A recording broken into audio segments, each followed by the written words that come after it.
बिस्मिल्लाहिर्रहमानिर्रहीम।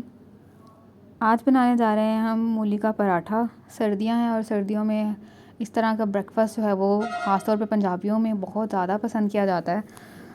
तो मूली का पराठा की रेसिपी को स्टार्ट करते हैं। सबसे पहले मूलियां लेके इस तरह से उनको पहले हमने धो लिया था अच्छे से, और उसके बाद उनको पील कर लिया है, उनका छिलका अच्छे से उतार लिया है। उसके बाद उसको इस तरह से कद्दूकश या आम ज़ुबान में मूली कंडा कर लेंगे अच्छे से, बिल्कुल, ताकि उसमें कोई भी जो है वो बड़ा पीस ना रह जाए। इसमें से पानी हमने जो है उसको निचोड़ के अच्छे से निकाल लेना है, ताकि जो है इसमें अगर पानी रह जाएगा तो वो फिर रोटियां अच्छे से नहीं बनती। इसलिए पानी आप देख सकते हैं कि निकाल लिया है हमने। ये बिल्कुल ड्राई सा मिक्सचर हो गया है।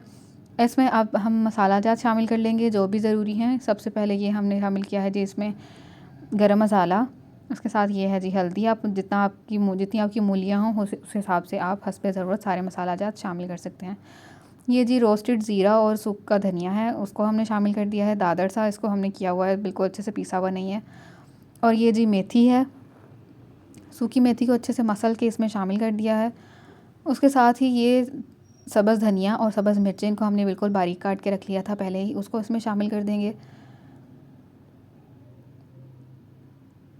सारी चीज़ें इसमें शामिल करने के बाद इसमें शामिल करेंगे हम नमक को पहले शामिल नहीं करेंगे वरना मूली दोबारा से पानी छोड़ जाती है, तो उस चीज़ को प्रिवेंट करने के लिए हम एंड पे नमक शामिल करेंगे। और साथ ही 1 चम्मच हमने कुकिंग ऑयल का भी शामिल कर दिया है। इसको अच्छे से मिक्सअप कर लेंगे ताकि सारे मसाला जात मूली के अंदर अच्छे से जो है वो अब्जॉर्ब हो जाएँ, अच्छे से मिक्स हो जाएँ और एक अच्छा सा मिक्सचर बन के तैयार हो जाए। अब ये मूली का जो मिक्सचर है ये तो रेडी हो चुका है, और इसी को अब हमने रोटियों में लगाना है। अब इसको बनाने का 2 तरीका है। आमतौर पे जो पहले यूज़ किया जाता है वो तो ये कि एक रोटी बना के आप नीचे रख लेते हैं, उसके ऊपर इसको फैला के दूसरी रोटी उसके ऊपर रख के, तो उसको हम किनारों से दबा के तो रोटी तैयार कर लेते थे। लेकिन आज हम आपको दूसरे तरीके से जो है वो रोटी बनाना सिखाएंगे, जो कि एक आसान सा तरीका है। इस तरीके से जल्दी भी बन जाती है और आटा भी कम यूज़ होता है, और ज़्यादा भारी रोटी भी बन के तैयार नहीं होती। तो इस तरह से हमने जो आटे को पहले थोड़ा सा फैला लिया था, और उसके बाद उसके अंदर हमने फिल कर लिया है अपना मूली का मिक्सचर, और इस तरह से उसका हमने एक ही पेड़ा बना के तैयार कर लेना है। और इससे एक बिल्कुल बारीक सी रोटी एक तो बन के तैयार होती है, दूसरा हैवी बहुत ज़्यादा रोटी नहीं हो जाती जैसे कि दूसरी मूली वाली रोटी जो है वो हो जाती है। इसके ऊपर थोड़ा सा हम आटा इस तरह से लगा लेंगे ताकि जो है इस जगह से ज़्यादा पतला जो है वो ना बने, या बाद में जब हम इसको बेलेंगे तो इस जगह से जो मूली है वो बाहर ना निकले। अब इसको हमने अच्छे तरीके से बेल लेना है। बेलने के बाद इसको एक बारीक सी रोटी हमने तैयार कर लेनी है, और उसको आपने आम रोटी की तरह बिल्कुल बना लेना है। कोशिश करें कि लो फ्लेम पे बनाएं, ताकि जो इसके अंदर मूली है, क्योंकि वो कच्ची मूली है, उसको हमने पहले से पकाया हुआ नहीं है, इसलिए आप वो रोटी के साथ ही पकेगी।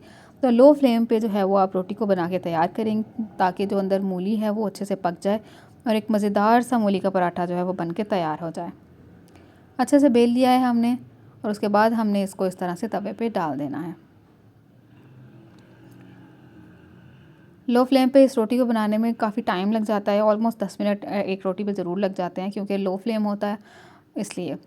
अब ये हमने इस पर घी लगा लिया है, देसी घी थोड़ा सा, और इस तरह से, और इसको हम जो है वो अब दूसरी तरीके से दूसरी साइड से भी पका लेंगे।